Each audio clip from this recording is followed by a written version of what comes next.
प्यार में पागल झूरे झूरे खिड़की सू इशारा करे कि कराऊँ मैं राजा किस्मत कयो कोनी करे। हम किस्मत नहीं कयो करे जने के करी ये तो लंबो तोड़ो लीन खेड़ी में सड़ी मारो थे मारो ब्यू की फ़र्क पड़ी।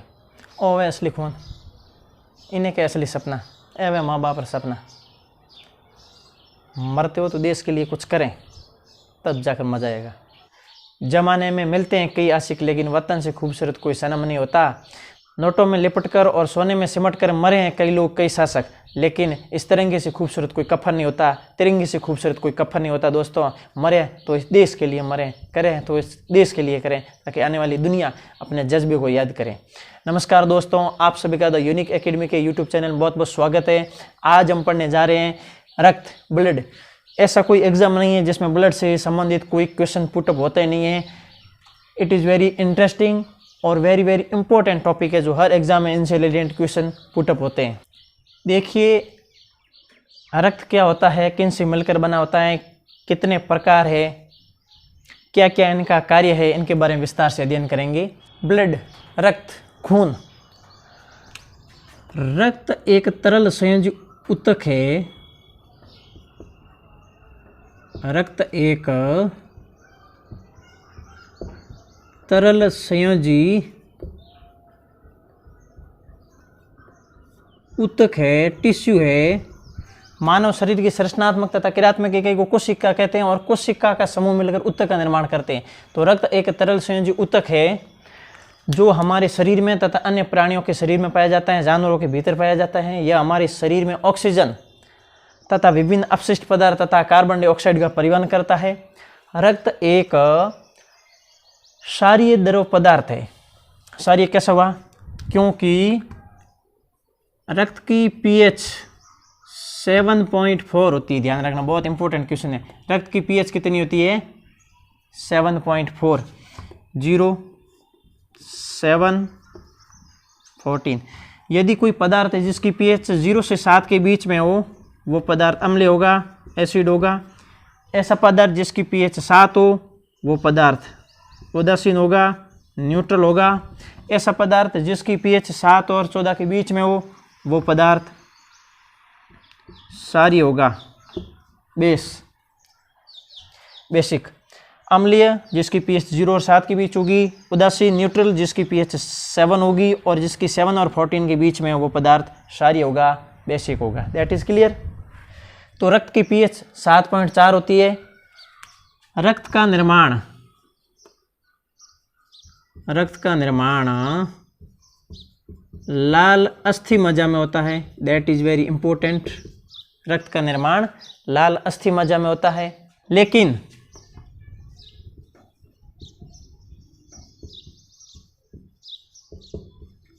भ्रूणावस्था व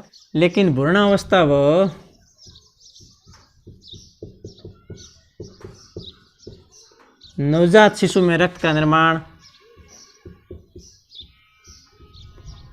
प्लिया में होता है। That is important, very very important.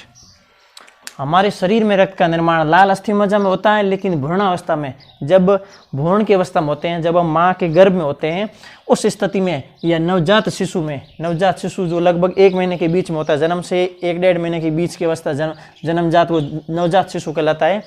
उस स्थिति में भ्रूणावस्था या नवजात शिशु में रक्त का निर्माण प्लिया द्वारा होता है, जबकि साधारणतः मनुष्य में रक्त का निर्माण लाल अस्थि मज्जा में होता है। प्लिया को आरबीसी का कब्रिस्तान कहा जाता है। That is very important question, याद रखना। भ्रूणावस्था तथा नवजात शिशु में रक्त का निर्माण प्लिया में होता है। सामान्यतः मनुष्य में रक्त का निर्माण लाल अस्थि मज्जा में होता है। That is clear. नेक्स्ट देखो आप। सामान्य मनुष्य में लगभग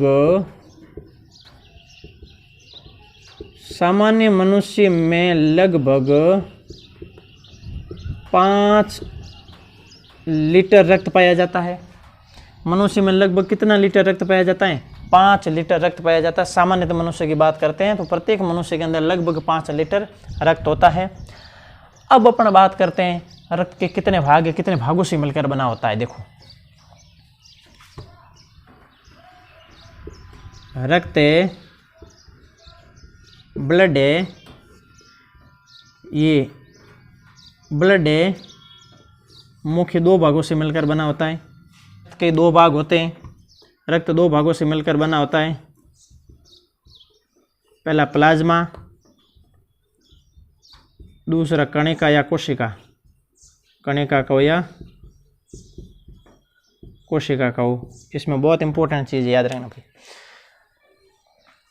रक्त दो भागों से मिलकर बना है, प्लाज्मा, कणिका या कोशिका, दोनों एक ही चीज़ है।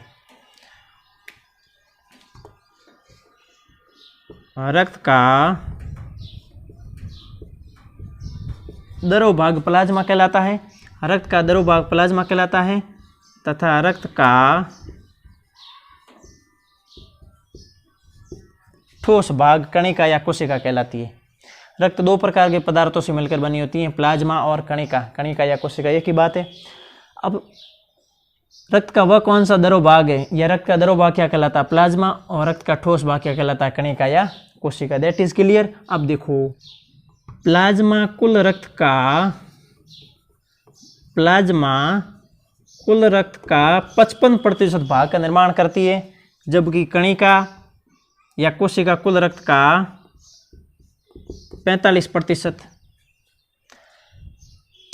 रक्त दो प्रकार के पदार्थों से मिलकर बने होते हैं, प्लाज्मा और कणिका। रक्त का द्रव भाग प्लाज्मा कहलाता है और ठोस भाग कणिका कहलाती है। प्लाज्मा कुल रक्त का 55% भाग बनाती है, ठीक उसी प्रकार कणिका या कोशिका कुल रक्त का 45% भाग बनाती है। 45 और 55 के पूरे कितने हुए, 100%। पूरा रक्त कितना हुआ, 100। अब इस प्लाज्मा में इंपॉर्टेंट चीज देखना, इस प्लाज्मा के अंदर, अब देखो इस प्लाज्मा के अंदर 90% जल पाया जाता है और शेष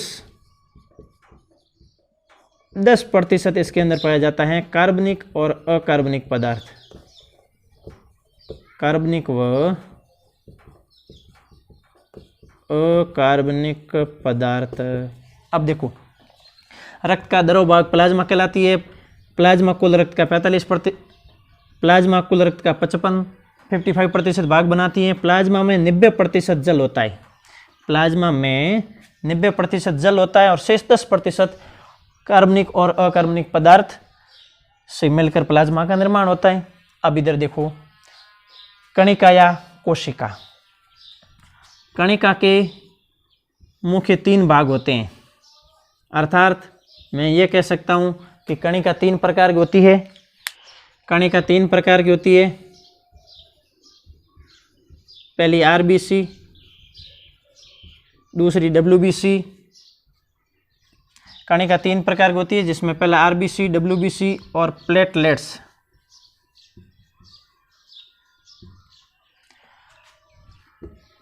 आरबीसी का पूरा नाम रेड ब्लड सेल, आरबीसी का पूरा नाम रेड ब्लड सेल या लाल रक्त कणिका या लाल रक्त कोशिका।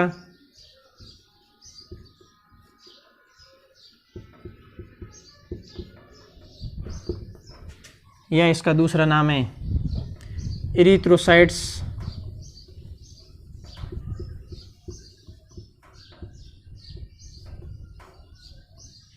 इतने नाम इनके याद रखना। दूसरा डब्ल्यूबीसी, इसका दूसरा नाम है वाइट ब्लड सेल,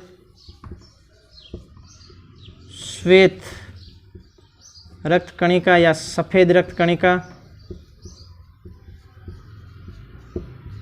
श्वेत रक्त कणिका या सफेद रक्त कोशिका। इसको कहते हैं ल्यूकोसाइट्स। इनके भी 2-2, 3-3 नाम है, याद करो। एग्जाम में कोई भी नाम पूछा जा सकता है, इसलिए प्रत्येक नाम विल बी कंपलसरी है, याद करना जरूरी है। तीसरा भाग प्लेटलेट्स, या इसका दूसरा नाम बिंबाणु, इसका दूसरा नाम है थ्रोम्बोसाइट्स, थ्रोम्बोसाइट्स। अब मजे की बात यह है, समझने में मजा आएगा। देखो आप कि कणिका या कोशिका ठोस भाग, रक्त का ठोस भाग कोशिका कहलाती है, जो कुल रक्त का 45% भाग बनाती है। कोशिका 3 प्रकार की होती है, आरबीसी, डब्ल्यूबीसी और platelets. That is clear. RBC, RBG का पूरा नाम है रेड ब्लड सेल या लाल रक्त कणिका या erythrocytes. Clear. Second WBC, WBC का पूरा नाम वाइट ब्लड सेल, श्वेत रक्त कणिका भी पूछा जा सकता है या कहीं लिखा हुआ आ सकता है, सफ़ेद रक्त कणिका भी आ सकता है या ल्यूकोसाइट्स भी लिखा हुआ आ सकता है। That is clear. थर्ड है प्लेटलेट्स, प्लेटलेट्स या बिंबाणु, या इसका दूसरा नाम है थ्रोम्बोसाइट्स।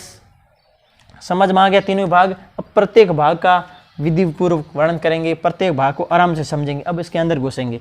अभी तक तो ये बाहर ही है। जब अपने शरीर में रक्त का नाम आता है ना, कहते हैं ना मेरा खून खुल रहा है। अब खून का नाम लेती पहले ये भाग है उसके, ये बाहरी भाग है। इसके अंदर घुसोगे तो फिर क्या होगा देखना आप।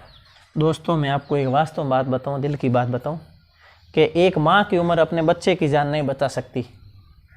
एक माँ की उम्र अपने बच्चे की जान नहीं बचा सकती, लेकिन आपके द्वारा दिया हुआ रक्तदान, आपके द्वारा दिया हुआ अंगदान, आपके द्वारा दिया हुआ देहदान, आपके द्वारा दिया हुआ जीदान, कई लोगों की जान बच सकती है। दोस्तों कई लोगों की जान बच सकती है। क्या बात करते हो आप।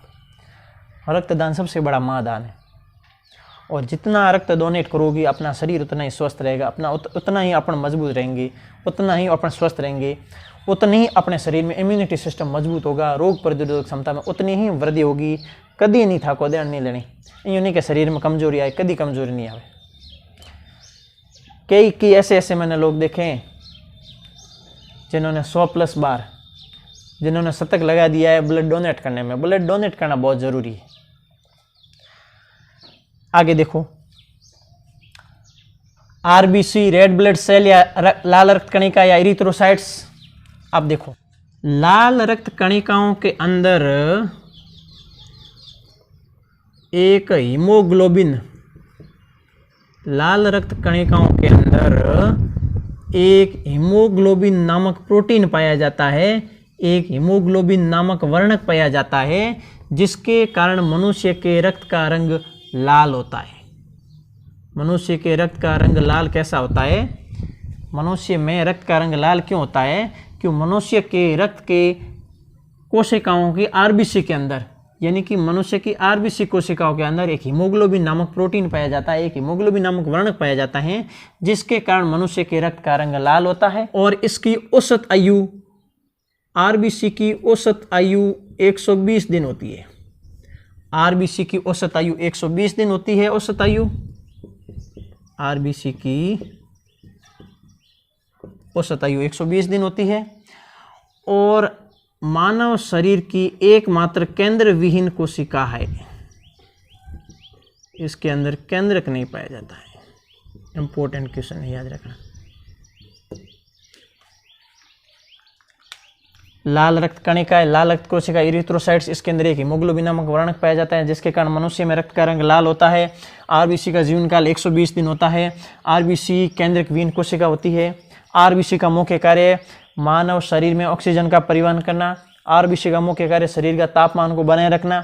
सेकंड पार्ट से डब्ल्यूबीसी। डब्ल्यूबीसी का पूरा नाम है व्हाइट ब्लड सेल, श्वेत रक्त कणिका या सफ़ेद रक्त कणिका, ल्यूकोसाइट्स। इसका और मैं तीसरा नाम दे देता हूँ। वो तीसरा नाम यह है प्रतिरक्षा तंत्र कोशिका। चौथा नाम देता हूं इसको सैनिक कोशिका।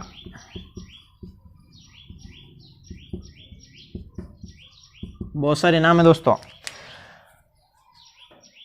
डब्ल्यूबीसी को श्वेत रक्त कणिका, सफेद रक्त कणिका, ल्यूकोसाइट्स या प्रतिरक्षा तंत्र कोशिका या सैनिक कोशिका क्यों कहते हैं? क्योंकि डब्ल्यूबीसी का मुख्य कार्य होता है हमारे शरीर में इम्यूनिटी सिस्टम को बढ़ा देना, रोग प्रतिरोधक क्षमता में वृद्धि करना। इसे सैनिक कोशिका क्यों कहते हैं?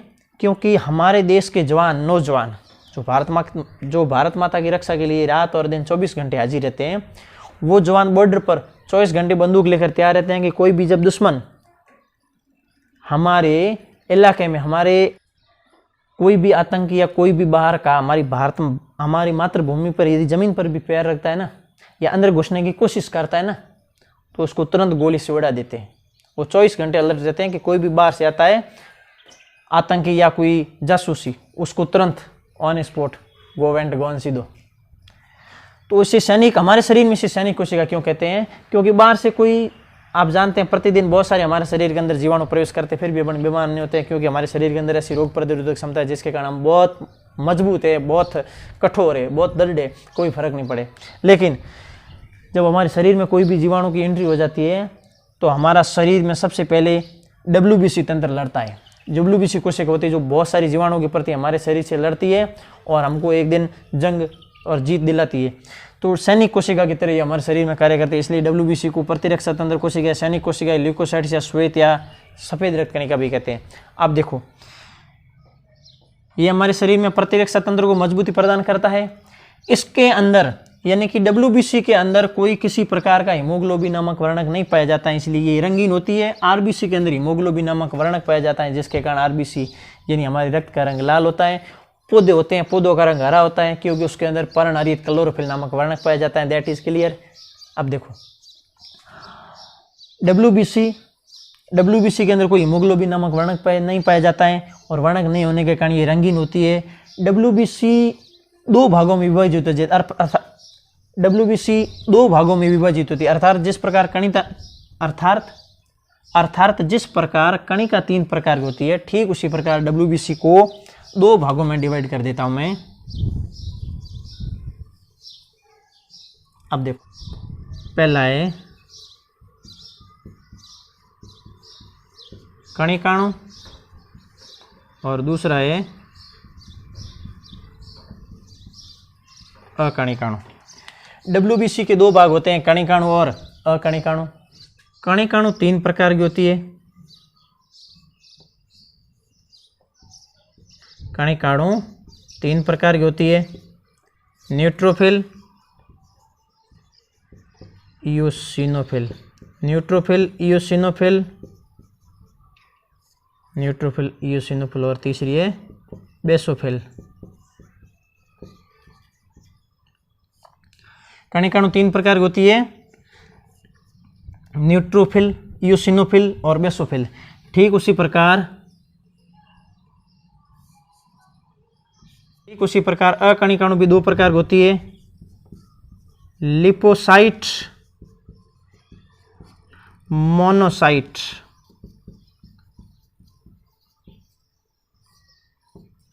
बहुत मजा आएगा दोस्तों, समझो आप। WBC के 2 प्रकार हुए, कणिकाणु तथा अकणिकाणु। कणिकाणु 3 प्रकार हो गई, न्यूट्रोफिल, इयोसिनोफिल और बेसोफिल। ठीक उसी प्रकार अकणिकाणु भी 2 प्रकार हो गए, लिम्फोसाइट और मोनोसाइट। That is clear. रक्त है, रक्त के 2 भाग हुए, प्लाज्मा और कणिका। कणिका के 3 भाग हुए, RBC, WBC और प्लेटलेट्स। WBC के 2 भाग हुए, कणिकाणु और अकणिकाणु। कणिका के 3 भाग हुए, न्यूट्रोफिल, इयोसिनोफिल, बेसोफिल और अकणिकाणु के 2 भाग हुए, लिम्फोसाइट और मोनोसाइट्स। पड़दादो, दादो, पापा, ओपे, ओमणी पीढ़ी, पोता, पड़पोता आएंगे, हंगली पीढ़ी है। सिर्फ रक्त देने में लाल नहीं होया करेंगे, अंदर की बासी जोनी बहुत जरूरी है दोस्तों। तो अब देखो, लिपोसाइट 3 प्रकार की होती है, बी लिपोसाइट,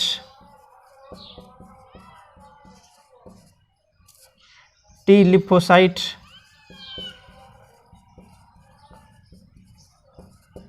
और प्राकृतिक मारक कोशिका।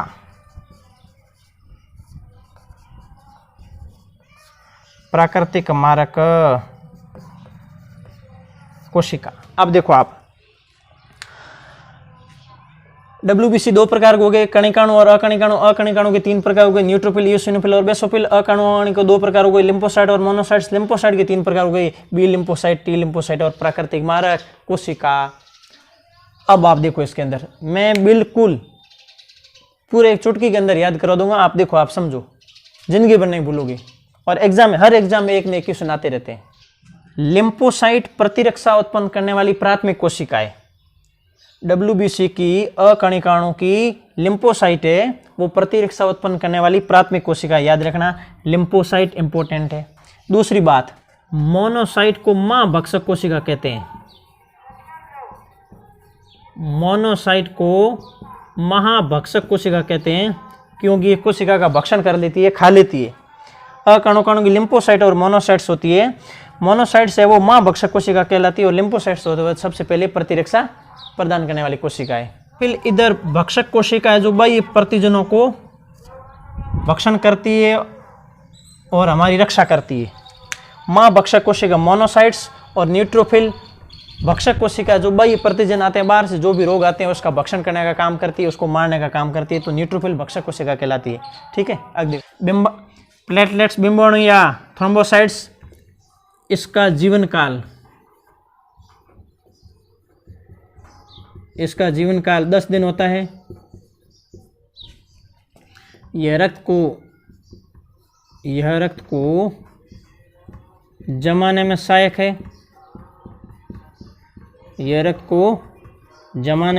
है। और रक्त वाहिनियों की सुरक्षा में, रक्त वाहिनियाँ जहाँ पर रक्त प्रवाहित होता है, जिसमें से रक्त गुजरता है, रक्त वाहिनियों की सुरक्षा में उपयोगी है। अब एक बार पुनः देखो अब आप जल्दी देखो, पूरा दिमाग पहले कांस्टेंट करो। रक्त कितने प्रकार के पदार्थों से मिलकर बना होता है? 2, प्लाज्मा और कणिका। माँ काल के नाम पे ठोको, प्लाज्मा और कणिका। रक्त का द्रव भाग प्लाज्मा और ठोस भाग कणिका कहलाता है। रक्त का 55% भाग प्लाज्मा बनाती है, 45% भाग कणिका बनाती है। प्लाज्मा में 90% जल होता है, 10% शेष कार्बनिक और अकार्बनिक पदार्थ होते हैं। कोशिका 3 प्रकार की होती है, आरबीसी, डब्ल्यूबीसी, प्लेटलेट्स। आरबीसी के अंदर हीमोग्लोबिन नामक वर्णक पाया जाता है, जिसके कारण मनुष्य में रक्त का रंग लाल होता है। आरबीसी का जीवन काल 120 दिन होता है। और आरबीसी मानव शरीर की ऐसी कोशिका जो केंद्रविहीन होती है। और आरबीसी हमारे शरीर में ऑक्सीजन का परिवहन करती है, तापमान को बनाए रखती है। बहुत सारे इसके कार्य होते हैं। डब्ल्यूबीसी का मुख्य कार्य शरीर में रोग प्रतिरोधक क्षमता वृद्धि करना, प्रतिरक्षा तंत्र को मजबूती प्रदान करना। 2 प्रकार होते हैं, कणिकाणु और अकणिकाणु। कणु के 3 प्रकार हैं, न्यूट्रोफिल, ईओसिनोफिल, बेसोफिल, जिसमें न्यूट्रोफिल है भक्षक कोशिका। अकणिकाणु कोशिका लिम्फोसाइट्स, मोनोसाइट्स माँ भक्षक कोशिका। लिम्फोसाइट्स के 3 प्रकार हुए, बी लिम्फोसाइट, टी लिम्फोसाइट, प्राकृतिक मार्ग कोशिका, यानी कि रक्त 2 भाग, कोशिका के 3 भाग, डब्ल्यूबीसी के 2 भाग, कणिका के 3 भाग और अकणिकाणु के 2 भाग, जिसमें लिम्फोसाइट्स के 3 भाग। That is clear. रक्त खत्म। लेकिन ये क्वेश्चन आवेला, हर एग्जाम में एक नहीं क्वेश्चन आवेला। अब आगे देखो आप, अरे देखो कि फटाफट स्क्रीनशॉट्स ले लो, आगे उड़ो, जल्दी स्क्रीनशॉट्स ले लो इसका, जिसमें पढ़ने का जुनून हो, समझने की इच्छा प्रबल हो, दृढ़ इच्छा शक्ति हो, और दिमाग जिसका एकाग्रचित है, कांस्टेंट है, और जिसमें विल पावर हो कि हाँ मुझे कहीं करना है, तो वो कोई भी काम असंभव नहीं है। यदि पढ़ने में अच्छा लगा, मज़ा आया, तो ठोको लाइक, शेयर और सब्सक्राइबर। आज हमारा सेकंड टॉपिक होगा रक्त समूह, ब्लड ग्रुप। क्या होता है देखिएगा, ब्लड ग्रुप क्या है, खोज किसने की, कब की, कितने प्रकार है, कौन से प्रकार का क्या कार्य है, इनके बारे में विस्तार से अध्ययन करेंगे। सर्वप्रथम 1901 में कार्ल लैंडस्टीनर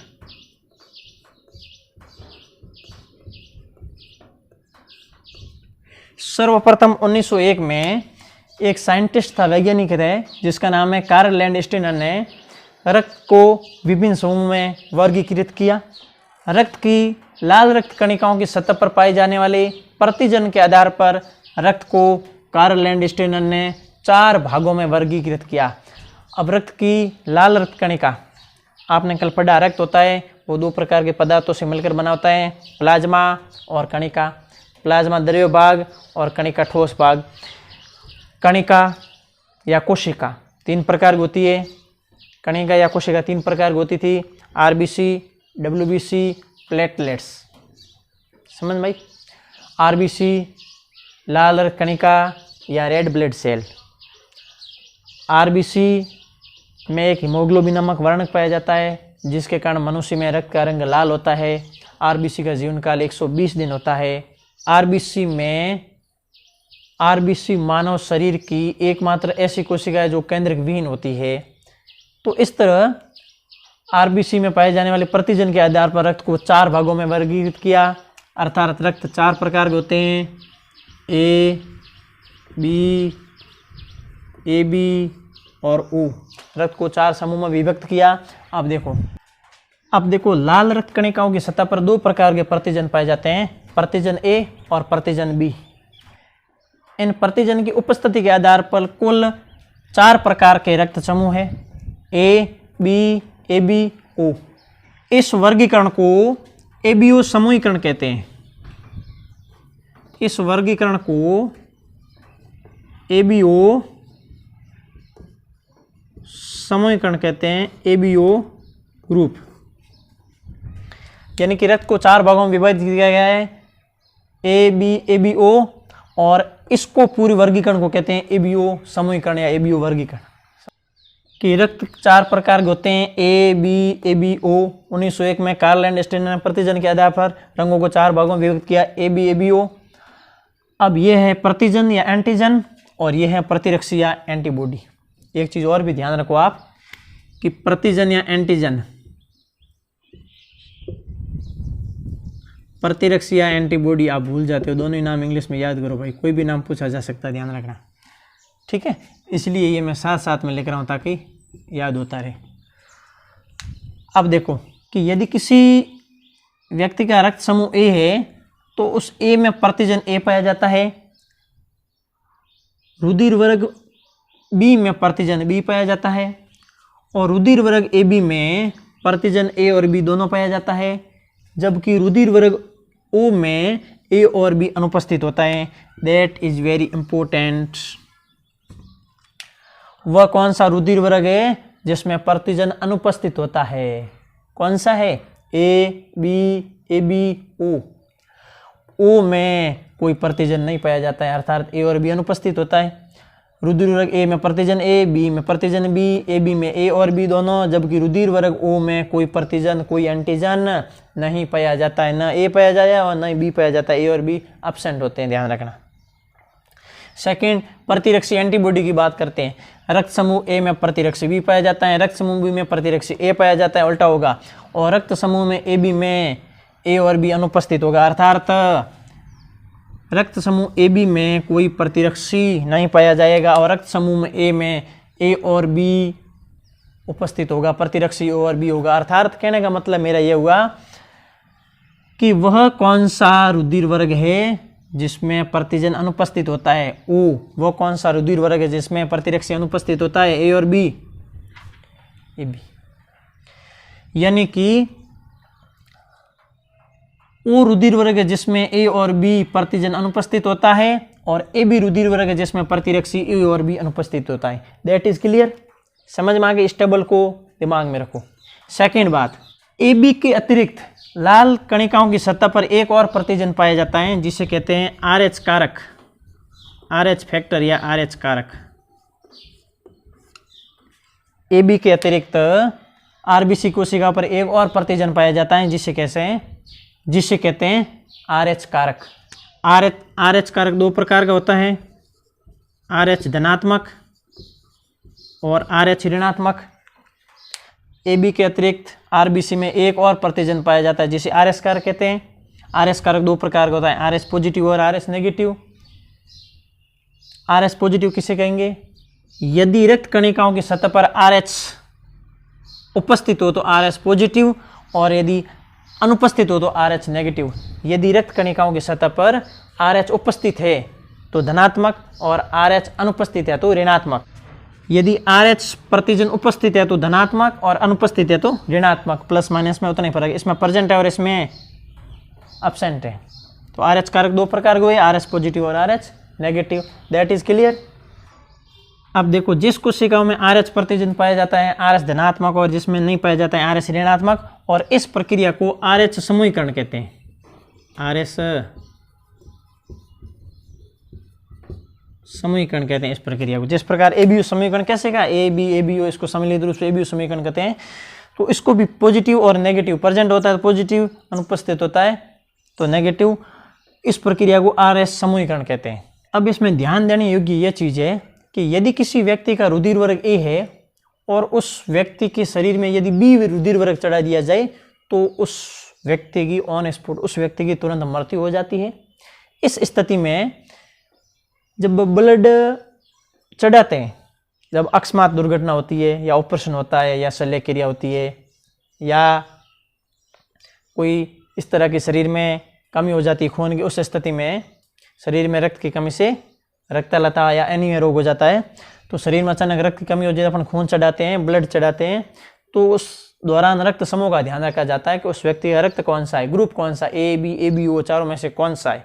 ए है, यदि किसी व्यक्ति का रक्त समूह ए है तो उस व्यक्ति में ए ग्रुप ही, यदि किसी व्यक्ति का रुधिर वर्ग ए है तो उसमें हम रुधिर वर्ग बी नहीं चढ़ेंगे, रुधिर वर्ग ए चढ़ेंगे। विपरीत यदि अपन रुधिर वर्ग चढ़ेंगे तो व्यक्ति की ऑन स्पॉट मृत्यु हो जाती है, क्योंकि जिसका रुधिर वर्ग बी है उसमें प्रतिजन ए पाया जाता है, रुधिर वर्ग बी है उसमें प्रतिजन बी पाया जाता है, रुधिर वर्ग ए बी है उसमें प्रतिजन ए और बी दोनों ही पाया जाता है, लेकिन जिसका रुधिर वर्ग ओ है उसमें ए और बी कोई प्रतिजन नहीं पाया जाता है। ठीक उसी प्रकार यदि किसी व्यक्ति का रुधिर वर्ग ए है उसमें प्रतिरक्षी बी पाई जाती है, यदि किसी व्यक्ति का रुधिर वर्ग बी है उसमें प्रतिरक्षी ए पाया जाता है, यदि किसी व्यक्ति का रुधिर वर्ग ए बी है तो उसमें कोई प्रतिरक्षी नहीं पाई जाती, अर्थात ए और बी अनुपस्थित होते हैं। और यदि किसी व्यक्ति का रुधिर वर्ग ओ है तो उसमें ए और बी दोनों प्रतिरक्षी, दोनों एंटीबॉडी उपस्थित है। अब मोस्ट इंपोर्टेंट क्वेश्चन, रक्त समूह कितने हुए? ए बी और ओ। इसमें बड़ी बात यह है कि एक ए बी और एक ओ है, हर बार इसमें एग्जाम में क्वेश्चन पूछा जाता है। ए बी को सर्वग्राही कहते हैं और ओ को सर्वदाता, universal donor, universal receiver. A B को रक्त का सर्वग्राही कहते हैं, ए बी को सर्वग्राही कहते हैं और ओ को सर्वदाता कहते हैं। ए बी सभी से रक्त ग्रहण कर सकता है, जबकि ओ है वो सर्वदाता है, वो सभी को दे सकता है। लेने वाला ग्राही, देने वाला दाता, देने वाला दाता और लेने वाला ग्राही। लेते हैं तो ग्रहण करते हैं, देते हैं तो दान देते हैं, नहीं देते। तो ग्राही का मतलब ग्रहण करना और दाता का मतलब देना। तो जो बोलते हैं ना निम्न में से सर्वग्राही रुधिर वर्ग कौन सा? A B O. तो ए बी को सर्वग्राही रुधिर वर्ग कहते हैं और ओ को सर्वदाता रुधिर वर्ग कहते हैं। ध्यान रखना, बहुत ही इंपॉर्टेंट क्वेश्चन है दोस्तों। यदि आप हमारे चैनल पर फर्स्ट टाइम विजिट कर रहे हैं तो ये अभी रक्त समूह पढ़ रहे हैं। इससे पहले कल पढ़े थे रक्त के बारे में, पूरा रक्त का निर्माण कैसे होता है, रक्त निर्माण की प्रक्रिया, रक्त के कितने भाग है, कितने प्रकार है, क्या कार्य है, कैसे मिलकर बना होता है। आज पढ़े हैं रक्त समूह। यदि हमारे चैनल पर फर्स्ट टाइम विजिट करें तो चैनल को सब्सक्राइब करें। और पीछे अभी लेसन का ये थर्ड पार्ट चल रहा है। इससे पहले आप यदि समझ में नहीं आ रहा या कुछ डाउट हो तो पुराने पार्ट्स आप अच्छी तरह से समझ लें, पढ़ लें, लर्निंग कर लें, ताकि आपको आसानी से समझ में आए। आप सभी दोस्तों का बहुत बहुत स्वागत, आभार। यदि आप फर्स्ट टाइम विजिट करें तो चैनल को सब्सक्राइब करें। मिलते हैं नेक्स्ट क्लास में, तब तक मुस्कुराते रहिए, मस्त रहिए, खेलते रहिए। Thank you so much, welcome दोस्तों।